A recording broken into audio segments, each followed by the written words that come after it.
to kind of neutralize it, and so we have some bicarbonate coming from both, mostly pancreas, but some from the bile too, to help neutralize those contents, and that's important for the enzymes there. The enzymes coming from the pancreas need an optimal pH too. And so we don't want the acidity to kind of denature those enzymes, right? All right, so I don't know if I can find the major duodenal papilla, because that's where the bile duct and the pancreatic duct come together to dump into the duodenum. It's going to feel like a little... This is so gross. So sick. It's just so gross. Oh, is that it? It feels like a little wart or something almost. So I don't know that we'll really be able to see that, but you could see that on the models for sure. Okay.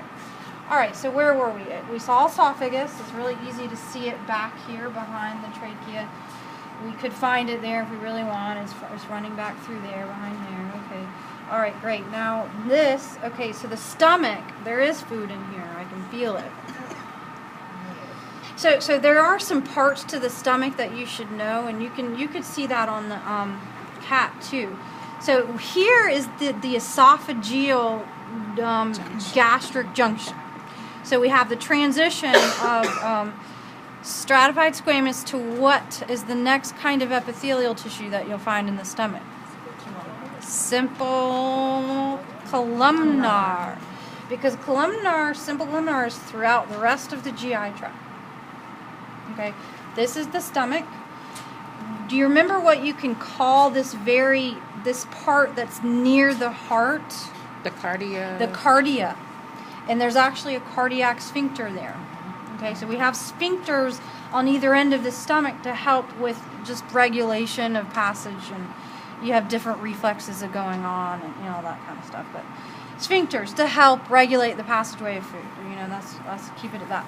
All right, so cardiac sphincter, right? But then there's this hump that we call some certain structure. Fundus. Whereas the whole big area is called the body. And then the last area of the stomach, pylorus, right? Okay, and you can also call this the greater curvature, lesser curvature. Okay, if we opened this up, we would see what kind of ridges in there. Rugae, right? Okay, so duodenum. Okay, you have a pyloric sphincter there. Okay, we saw pancreas, liver, gallbladder, duodenum. Okay, and then see, most of all this is going to be small. It is small intestine, and then I forget exactly, but a lot of it's jejunum, and then there's some ileum. Okay, so the ileum is the last part. Okay, this is all colon. So this is like that little cecum. It's kind of like a blind-ended pouch. So right there in this ileum, and it's hard to know exactly where it stops and where the jejunum probably somewhere in here. Do we need to identify the parts? No, but maybe in words. And also, if it was close to the cecum, then you would know it's the ileum. Like if I had something like that, you'd know that's got to be ileum. What on histology is characteristic of the ileum? Peyer's patches. And why would we want Peyer's patches down here? For the bacteria. Yes, because we have a lot of bacteria down here that help to ferment some of the insoluble fibers. Just depends. There's all kinds of different starches and fibers. So yeah, okay, so that's what bacteria do down here. And we don't want them to penetrate the mucosa. So we got some Peyer patches there. Okay, so here you'd call this the ileocecal. There's actually a valve there, okay, that like those sphincters kind of helps to regulate the passage, okay. They don't really have an appendix, okay, because cats are not omnivores. They're really carnivores, so they they don't have as much of a need for the fermentation of bacteria like that we would, or ruminants like cows would. So anyway, that's just some minor discrepancies, but we don't really say that there's like an appendix here. But they do have bacteria in here that help to kind of maintain the pH of the GI tract and also digestion of some things. So, okay, and vitamins, they actually help to synthesize certain vitamins like vitamin K, some B vitamins. Okay, so here, and I wouldn't worry about trying to figure out transverse and ascending and descending colon because it's kind of just messed up now. You should be able to see that in the human, but if we got this all back correctly, it would look kind of like this. You'd have the ileum coming into the cecum. The cecum is where that little sac is. So you have that ileocecal valve, and back up ileum, jejunum, and then duodenum.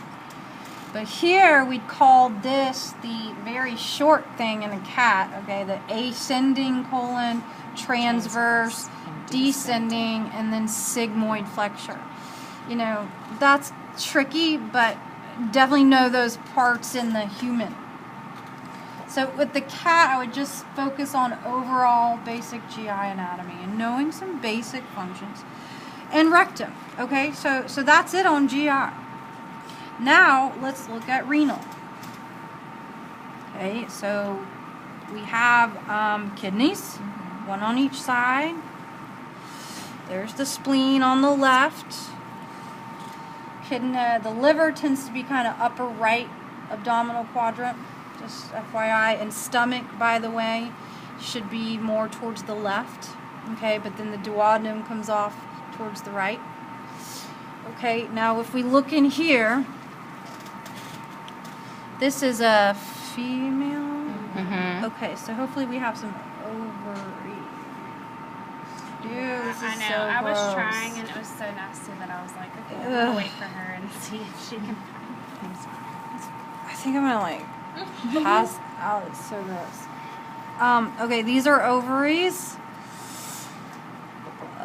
So of course you've got the renal artery and vein in there. You can really see the vein. It's hard to see the artery, but it's in there. So if we had that pinned, I mean, that's really from the vessels. Here's one that you can see. What is this? Is A that the ureter. Okay, that's what I thought. Yep, that's exactly and right. where's the ovary? And if you want, you can incise in here real quick and kind of look at your renal architecture. So typically we do like a, what you call like a, I guess it's a frontal section, or it's just some kind of cross section here. We're going to get in here, or no, it's a sagittal, excuse me, this would be a sagittal section. So if you look in here, so you can kind of see, you've got a medulla and a cortex, see? And in there is the pelvis where you can have the areas of the calyces. You know, we probably can't see much more than that. But you see how vascular it is? Lots of blood vessels. That's pretty much what we have here, and tubules, of course, producing urine. So what's your major site of filtration production? The first site in the cortex. Glomerulus. Yeah, glomerulus, which is inside the Bowman's capsule. So filtrate is produced there. You know, a lot of physiology there, so it gets intense with the renal stuff. So the next site, okay, the next tubule would be what after that?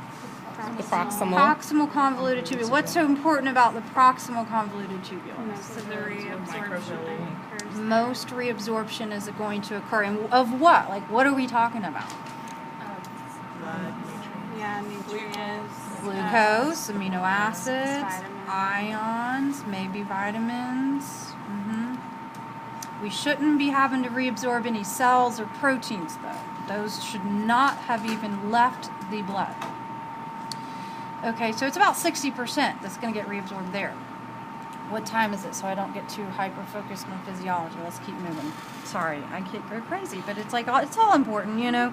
And then real quick, the loops of Henle or nephron loops, the most important thing to know there is going to be the ability to establish what we call the medullary concentration, okay, or osmotic gradient. And it's because the descending limb is permeable to water. And then the ascending limb is permeable to salt, but not to water. That's right. It's that mechanism in that way. You have to go back and look at those little details, but just generally knowing that that's what creates that osmotic gradient in the medullary interstitium right there. So we need that so that collecting ducts can decide if ADH is present, if we need to reabsorb water by osmosis. Because what is ADH going to do specifically to the collecting ducts? Open up aquaporins. Activate aquaporins. So if we're dehydrated, ADH gets secreted from where? Posterior. Pituitary. So it's ADH and oxytocin from that one. So ADH gets released. I could go on and on, guys, but I think it helps. Then so that opens up aquaporins, but we need salty environment for osmosis to occur. Right. So we needed that. It's always there, hopefully. But if ADH is present, then it can allow us to reabsorb water. So, distal convoluted tubule, what's great about that? That's kind of the highlight there, because it all kind of starts overlapping somewhat. Remaining reabsorption of maybe some salt, other ions, but like calcium. So I think of hormonal regulation there for like calcium, potassium excretion or secretion there. Okay. All right, moving on. All right, so your readers, that's right. So you're going to have one on each side. They're going to take the urine and dump it into the bladder. So you're going to have one on each side. See, there's the other one. Okay, bladder. All right, so what is that thing, what's that area called where you have a ureter coming in each side and a urethra going out? Which we'd have, yes, the trigone. And all this is fat. So we just kind of peel that away. Okay, it's going to hard to really see that. There it is. Okay, so that's the urethra. And just to realize the cat penis is so small. It's not that the urethra is that much longer in the cat, the male cat versus female cat, but in the human it is, right? Because they got a longer one, and they have a spongy, the spongy urethra. Okay, all right. So here is, you can see the ureters kind of coming in. We'd have to really get in there, but you can see them. Okay. God, this is gross. And see, at this point, autolysis is occurring, meaning digestion of own body tissue. See, there's the other ureter. Okay. What about, can you show the ovaries one more time? Because I missed Oh, yeah, we didn't really even see that. Okay, so in the cat, this is something very different. They do have ovaries, of course. All right, here's one, and they're very small. It's almost best if you feel it. It feels like a pea in there. It's like a little nugget of something, and it's an ovary. And here's the other one. This one doesn't seem as well developed, or is it maybe beginning to digest itself? Okay, so that is very different than the human. Okay, because they're not. These are actually not fallopian tubes. These are. They're called uterine horns. Okay.